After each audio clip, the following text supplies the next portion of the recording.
Brother, how much? Philippines? 189.5. Pare. 5. Okay. Isang magandang pagpalang araw sa lahat. April 27, 2024. Punta tayo sa city para magpadala. Sana maganda-ganda ang palitan ngayon.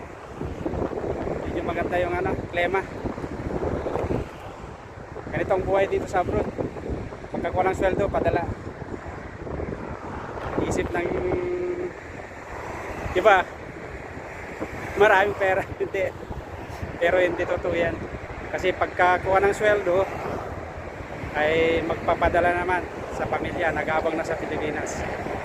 Sa obligasyon natin. So, here we go. Samahan nyo ako. City tayo. 51 sa Beta.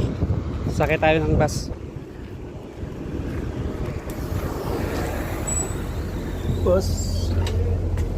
Mali ah.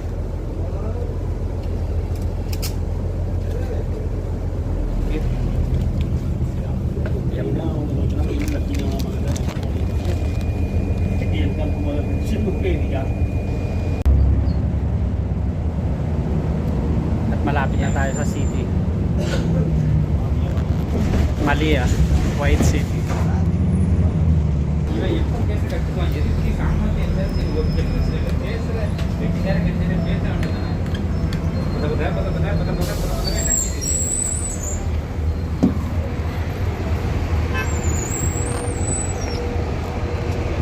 Baba na tayo. Dito pa tayo sa Malia, White City. Yan yung KFC.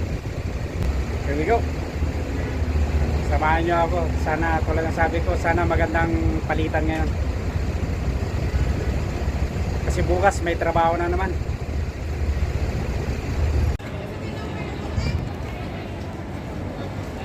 Dito na tayo. Aman Exchange.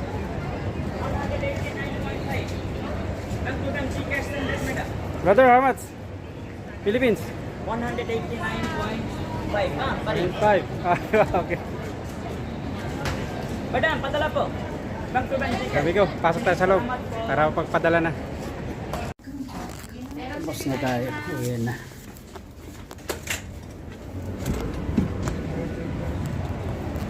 Thank you, brother. Kabayan, padala mo na. Madam, bank to bank ticket. Dito lang sa Aman. Dito ako nagpapadala. Let's go. Bago tayo umuwi, kain muna tayo. Ito na nagtatapos yung isang buwan paghihirap. 1 day millionaire, 30 days laborer. Kasi kailangan nagpadala. Obligasyon natin sa pamilya sa Pilipinas para sa ating mga nag-aaral na anak. Let's go. Ito na naman. Kain tayo muna. Dito na tayo kakain. Jollibee. Dito sa Malia, White City.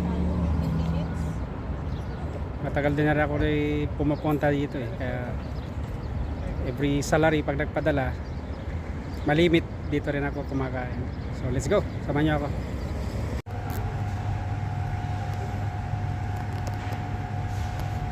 Pag hinihintay natin yung order natin. Number 25. Kasi 10 minutes daw. So dito naman nagtatapos yung buhay kung isang buwan, hindi lang sa yung April 2024. Ganyan talagang buhay.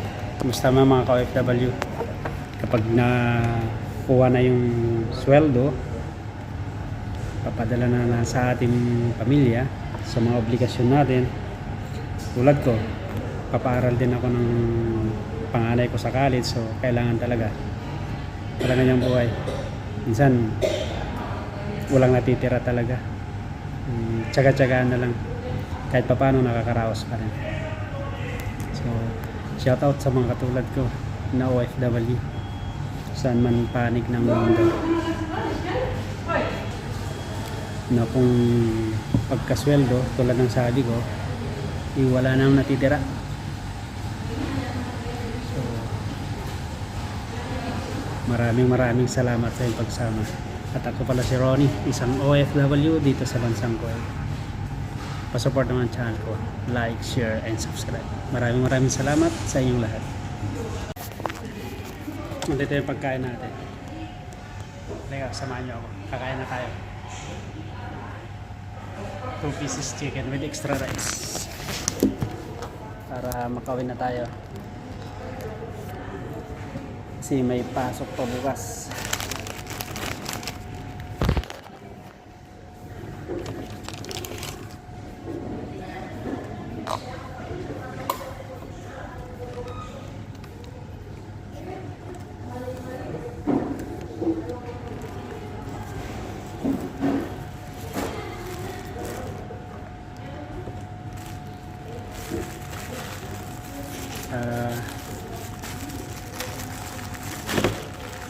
Talang ganyan ang buhay OFW. Tsaga-tsagaan lang, tiis. So, samahan niyo ako. Kain muna tayo. Nabali pa.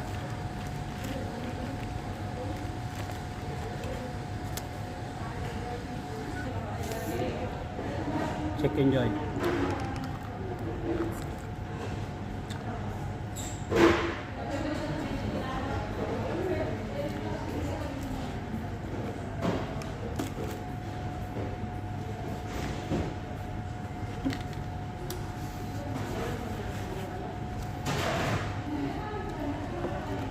Sa totoo lang, napakahirap berang isang OFW.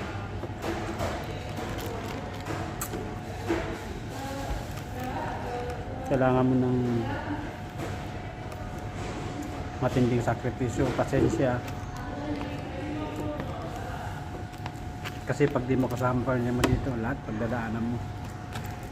Homesick. Siyempre, kung nakakita ko ng mga OFW kasama pamilya nila, nakakaingit. Pero pag makikita mo sila na masaya.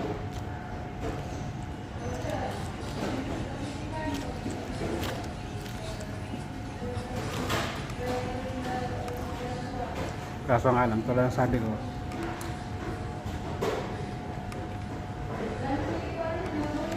kailangan magsakripisyo. So, yan talagang buhay. Taga-tagaan lang. So, tapos na tayong kumain. Uwi na tayo kasi 10 to 7 na.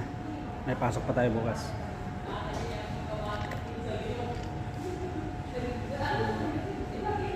Solve na.